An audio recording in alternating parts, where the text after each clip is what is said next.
Hello friend, today start with the 6th standard as a 6th chapter substance in daily uses. बघा पदार्थ आपल्या वापरातील त्याच्यावर आज आपण काय पाहणार आहोत एक्सरसाइज पाहणार आहोत. बघा पहिल्यांदा काय विचार fill in the blank using proper word. बघा rubber made by vulcanisation is a काय येईल इज अ आर्टिफिशियल कृत्रिम म्हणजे रबर हा काय एकदम पातळ दुधासारखा पदार्थ दिसतो. जेव्हा त्यावर आर्टिफिशियल मटेरियल टाकलं जाईल तेव्हा व्हल्कलायझेशनची प्रक्रिया चालू होते. नंतर बघा man made materials are made by काय प्रोसेस नॅचरल मटेरियल. त्याचे नॅचरल मटेरियल काय केली मॅन मेडनं मानवानं प्रोसेस केली. नंतर बघा dash dash thread was developed simultaneous in New York and London. आपण पाहिलेला आहे NY घेतलाय अगोदर बरोबर आहे का आणि लंडनचा LON म्हणजे LON नायलॉन. नंतर बघा rayon is also non as पुस्तकात आहे ह्याचं उत्तर काय सिंथेटिक फायबर काहीतरी आहे बघा सिंथेटिक फायबर. बघा इथं आहे काही जणांना नाही सापडणार सिंथेटिक सिल्क आहे सॉरी फायबर नाही सिंथेटिक सिल्क आहे. सिल्क चालतं फायबर ही चालतं कुठलेही लिहा सिल्क किंवा फायबर. नंतर बघा आन्सर दी फॉलोइंग क्वेश्चन. बघा काय विचारलंय पहिला A Y did the need for man made material arises. हे जर बुक मध्ये आन्सर आहे बघा मॅन मध्ये दिलेलं आहे त्यांनी मॅन मेड मध्ये इट इज ह्युमन तेच पॉइंट टाकले फक्त पहिला पॉइंट ह्याला टाकलाय मी. It is human nature to strive for newer thing to try to make life more comfortable. दोन वाक्य लिहिले तरी चालते तेच लिहिले बघा कम्फर्टेबल आणि दुसरं त्यातलाच लिहिला खालचा several such substance are easier to use to can be made available in plenty at low cost. ते म्हणजे ते आपल्याला घ्यायला सुद्धा काय लो कॉस्टला मिळते. चॅप्टर मध्ये शिकताना पाहिलंय आपण बरोबर आहे का.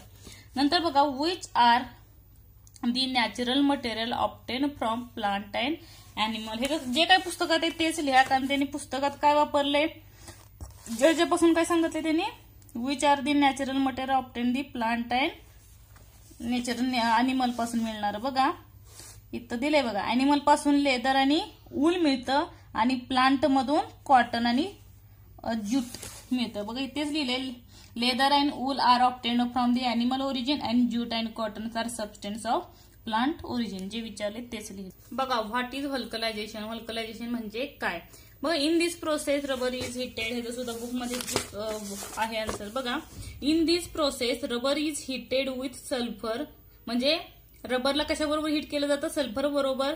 किती तास 3 to 4 hours to give hardness. त्याच्यामुळं सल्फर टाकल्यामुळे त्याला हार्डनेसपणा निर्माण होतो टू दी रबर तयार होतो and sulphur is mixed in it. रबरमुळे त्यामुळे सल्फर मिक्स केला जातो या व्हल्कलायझेशन प्रोसेसमध्ये. नंतर बघा which natural material are use to obtain fibre. Natural मध्ये विचारले बरं का नॅचरल मध्ये बुक मध्ये आहे तेच लिहा. पहिलं नॅचरल प्रोसेस मध्ये आपण पाहिलेलंच आहे. ह्याच्यामध्ये जे काही तुम्हाला फायबर्स दिसतात ते लिहायचे. बघा jute wool silk cotton is a natural material are used in obtain fibre. Fibre म्हणजे काय धागा बरोबर आहे का. इथं दिलेलं आहे बघा लेदर नाही येत ऊल येतो परत ऊल येतं ज्यूटे येतं आणि कॉटन पासून काय बनवलं जातं दोरे बनवले जातात. नेक्स्ट थर्ड क्वेश्चन बघा व्हॉट आर युज्ड फॉर. खाली काही क्वेश्चन दिलेत बघा पहिला ए सॉइल. तुम्ही जनरली लिहू शकता बघा हे उत्तर. ह्याला कशासाठी सॉइलचा यूज केला जातो ते तुम्ही जनरली ट्रीज लावण्यासाठी यूज करू शकतो बरोबर आहे का. Use in farming and agriculture शेतीसाठी आणि ऍग्रिकल्चर जे काय आहे त्याच्यासाठी यूज करू शकतो. कन्स्ट्रक्शनचं काम असेल पूर्वी भिंती लिपण्यासाठी use of the walls of the flat on the construction of the use of the soil. Vessel असेल पॉट असेल पूर्वीच्या काळी भांडी वगैरे कशाची होती मातीचीच बनवली जात होते. आता सध्या सुद्धा काही जी काही भांडी आहेत किंवा आपला डेरा वगैरे म्हणलं ते कशाचे असतात माती भाजून बनवली जातात बरोबर आहे का. आपल्याला जे जनरली येतं ते वाक्य तुम्ही लिहू शकता. हा पॉइंट तिसरा असा एक क्वेश्चन, त्याचं जनरली तुम्ही लिहू शकता मनाने. फक्त साधन संपत्ती पाहिजे कशाची, शब्दांची. बघा वूड, वूड का आपण जनरली बघितलं वूडचा यूज कशासाठी केला, आपल्या घरातली जर डोअर्स बघितले, विंडोज बघितले तर कशाचा यूज केला जातो, वूडचा असतो. किचनमध्ये बघतो बरीचशी भांडी सुद्धा of the wooden. Some furniture are used made from wooden. Furniture सुद्धा कशाचं असतं, वुडनचं असतं, आपल्याला माहिती आहे. आणि तुम्हाला काही दुसरं माहित असेल, चेअर सुद्धा लिहू शकता, टेबल लिहू शकता, बरोबर आहे काय, फर्निचरच्या जागी तुम्हाला जे वाटतं ते लिहू शकता. नंतर बघा नायलॉन. नायलॉनचं तर बुकमध्येच आन्सर आहे, शेवटला आपण शिकलो होतं शेवटच्या पार्टमध्ये. बघा नायलॉनचा यूज इथं दिलेला आहे त्याने. They are used in manufacture cloth, finishing net, ropes etcetera are used in nylon. नंतर बघा पेपर. पेपरचा यूज कशासाठी केला जातो, lots of packing material. Material म्हणजे त्याचं पॅक करण्यासाठी पेपरचा यूज करू शकतो. Papers are used. तुम्ही बघितलं तर पेपर पासून काय बनवलं जाते, बुक असतील, नोटबुक असतील, ग्रीटिंग कार्ड, तुम्हाला जे वाटतं ते लिहू शकता. कशामध्ये येतं ते पेपरमध्ये. जनरल तुम्हाला जे वाटतं ते रायटिंगसाठी असेल ते लिहू शकता, बरोबर आहे का. रायटिंगसाठी सुद्धा यूज केलं जातं पेपर.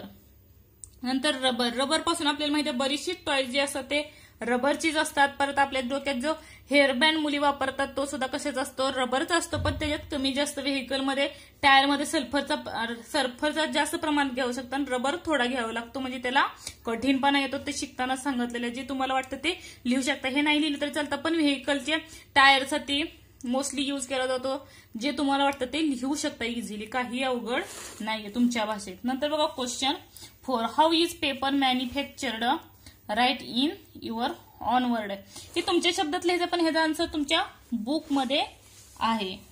बघा बुकमध्ये ह्याचा आन्सर फक्त मी पॉइंट टाकलेत 1 2. बघा कॉर्निफेरस ट्रीज, हो का. हाऊ इज मेड, हा का पण नाही तुम्ही चालू करा, इथे एक आकडा टाकला.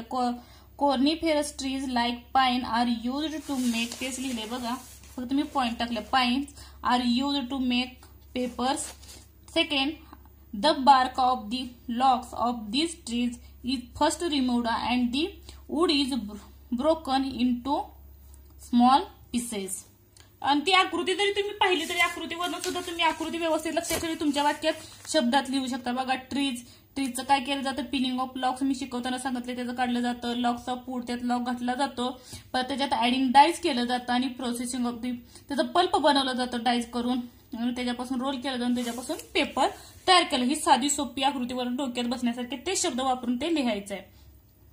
बघा the bark of the logs of the trees first removed, त्यामध्ये त्याच्यावरची साल काढली जाते. कशावरची, जे काही ट्रीचा तुम्ही ओणका घेता तो ओणक्यावरची साल काढली जाते. आणि wood is broken into small pieces, आणि त्याचे लहान लहान तुकडे पीसमध्ये केले जातात. नंतर बघा third, the mixture of this pieces and some chemical is kept soaking for a long time. त्याच्यामध्ये काय टाकलं जातं, केमिकल, ज्या कलर मध्ये पाहिजे त्या कलर म्हणजे केमिकल त्यात मिक्सचर टाकलं जातं आणि ती सोक होईपर्यंत ते ठेवलं जातं लॉंग टाइम. शिकवताना सांगितलेलं मी, it help to form pulp, त्याला त्यासाठी हेल्प होते. नंतर बघा when the chemical process is complete the fibrous substance from wood pulp are separated and some dyes are added. त्याच्यात काय केलं जातं, पल्प आर सेपरेट केलं जातं आणि सम डायज, त्यात काय केला जातो, डायज ऍड केला जातो. नंतर बघा the pulp is then passed through roller, नंतर तो पल्प काय केला जातो, रोलर खाली फिरवला जातो आणि तो काय केला जातो, ड्रायड केला जातो आणि टू फॉर्म पेपर, आणि तो पेपर फायनली तयार होतो. आणि फायनली वाउंड दी रील्स. कशा प्रकारे रील्स म्हणजे डायज आपण कुठल्याही आपल्याला जो कलर पाहिजे त्या डायज नुसार आपण यूज तिथं करू शकतो आणि तशा प्रकारे पेपर तयार केला जातो. इझिली आहे, फक्त डायग्राम फक्त व्यवस्थित लक्षात ठेवा. ह्याच्यावरून तुम्हाला तेच वाक्य वापरले, पिलिंग लॉग्स, ऍडिंग डायज आणि प्रोसेस, ही प्रोसेस लक्षात ठेवली तर हे तुम्हाला आन्सर सोपं जाईल. नंतर बघा गिव्ह सायंटिफिक रिझन सांगायचे. बघा we must use cotton cloth in summer, आपल्याला आपल्या भाषेत लिहायचं आहे आन्सर. बघा कॉटन क्लोथ काय यूज केले जातात, कशामध्ये, उन्हाळ्यात. आपल्याला माहित आहे का, तर जो काही आपला घाम आहे तो ऍब्सॉर्ब केला जातो, त्याच्यामुळे ते वापरलं जातं, तेच लिहिले मी. बघा cotton cloth are made from fibres, cotton cloth कशापासून बनतो? फायबर्स. तिथं तुम्ही नॅचरल लिहिलं तरी चालेल. नॅचरल पासून आपल्याला कॉटन क्लॉथ मिळतात. The sweat is absorb this fibre. आणि ते फायबर काय करतात? जो काही आपला स्वीट आहे म्हणजे घाम आहे तो काय केला जातो? शोषून घेतला जातो कॉटनच्या कपड्यामुळे. सिंथेटिक मध्ये ऑपोजिट होतं, ते शोषून घेत नाही, उलट आपल्याला रॅशेस पडतात. नंतर बघा, the skin remains dry and the chance of the catching skin infection is less. म्हणजे जे काही इन्फेक्शन आहे ते काय होतं? लेस होतं, म्हणजे कमी होतं. आणि स्किन आपली काय राहते? ड्राय राहते, त्याच्यामुळे घाम म्हणजे आपल्या शरीरात जाण्याचे चान्सेसच नाही. बघा, cotton cloth wearing may feel comfortable. म्हणजे ते आपल्याला विअर करायला म्हणजे घालायला सुद्धा काय जातं? कम्फर्टेबल वाटतं कॉटनचे क्लोथ. नंतर बघा, we must observe economy in the use of material. बघा, हे आन्सर काय लिहू शकता? Man has over used natural resources to satisfy his need. He also made a new substance by changing the natural substance in a irreversible place. म्हणजे मानव काय करतो? जे काही नॅचरल रिसोर्स आहेत, प्रोसेस आहे, त्याच्यावरती ते काय करतो? नवीन सबस्टन्स कसा तयार करता येतो, त्याच्यापासून आपल्याला किती युजफुल होईल त्यानुसार तो बनवत असतो. While making such substance the properties of this constituents undergo change due to the chemical reaction. म्हणजे त्याच्यावर काय करत होतो? त्या घटकामध्ये गुणधर्माच्या काय करतो? तो केमिकल रिएक्शन, रासायनिक अभिक्रिया करतो. We cannot obtain the natural resources again. Many times these manmade substance are hazardous for the environment. Example thermocol, plastic etcetera. In order to save our natural resources and present its duplications, we must observe economy in the use of them. त्यासाठी त्यांनी सांगितलंय we must observe economy in the use of them. नंतर बघा, see saving paper is the need of the hour. हे आपल्याला शिकवताना मी सांगितलेलंच आहे हे आन्सर, बरोबर. Paper is made from wood pulp. आपण आताच पाहिलं की पेपर कशापासून बनलेला असतो? लाकडाच्या लगद्यापासून. त्याच्यासाठी अगोदर काय करावं लागेल? आपल्याला पेपरच्या आधी ट्री सेव्ह करावं लागतील किंवा जास्त झाडे लावावे लागतील जास्तीत जास्त, जर पेपरचा यूज करायचा आहे. त्यासाठी पेपर न टाकता आपण कशा प्रकारे यूज करू शकतो? बघा, to obtain paper more and more trees are felled by excessive use of paper. Large scale deforestation takes place. म्हणजे आपल्याला जास्तीत जास्त काय लावावं लागतील? ट्रीज, झाडे लावावं लागतील, म्हणजे आपल्याला जास्त तेवढा पेपर. आपल्यालाही माहित नाही पेपर कशापासून नेमके बनवले जातात, बरोबर आहे का? हे सर्व ट्रीज पासून बनवले जातात. ही ट्रीज आपण किती यूज करतो? पूर्ण जे वर्ल्ड आहे, वर्ल्ड मध्ये सर्वजण पेपरचा, ही जे कागद सुद्धा आहे तो कशाचा? पेपरचाच बनवले जातात. ऑल जे काही कागद आहेत. ही trees and forest vanish. We have to face dangerous such as climate change. Therefore saving paper is the need of the hour. म्हणजे सध्या कशाची गरज आहे? पेपरची सेव्ह केली पाहिजे. म्हणजे काय होतं? एखादे 2 पेजेस राहिले की आपण टाकून देतो, त्याच्याऐवजी तुम्ही रफसाठी ते काढून ठेवून किंवा दुसरी एखादी छान वही सुद्धा बनवू शकतात. जे काही प्रत्येक वहीची जर 2-2 काढली तर एक वही तयार होते, नोटबुक तयार होते. नसेल तर एखादा गरीब माणूस आहे त्याला लहान जी त्याला देऊ शकतं यूज करण्यासाठी. नंतर बघा, manmade material has mower demand. म्हणजे माणसाला कशाची जास्त मोअर डिमांड मटेरियलची केली जाते. बघा, manmade material is easy to use, low in cost. पुस्तकातच आहे. अवेलेबल इन प्लॅन्टी मग अशी लिहिलेलं ती. The original natural materials are changed into manmade material to suit our convenience. Third example, instead of cotton and wool fibers, synthetic fibers are more convenient for use. Fourth, plastic and thermocols are the material that has fast and replaced the nature alternative. Thus, man-made material has more demand. नंतर बघा, humus is a natural material. हे जो आपण पहिल्या पाठात शिकलेलो आहे, बरोबर आहे का? Air, water and land, the natural resources मध्ये. बघा, there are soil microbes that about decomposition process. ते दिलेले आन्सर आहे. In this soil form the dead and decaying remains of animals and plant humus is formed by them. This is a natural process. Natural process आपण आधी माहिती सांगितली त्यामुळे मी जास्त explain करणार नाही. त्यानंतर तो व्हिडिओ पहा म्हणजे इझिली समजलं जाईल. And therefore humus is called as natural material. आणि ह्युमस मध्ये जास्त माहिती आपण पहिल्या पाठात शिकलेलो आहे, ह्याच्यात काय झालेला भाग नाही एवढा. नंतर फाइंड आउट बघा. How is lac obtained from nature.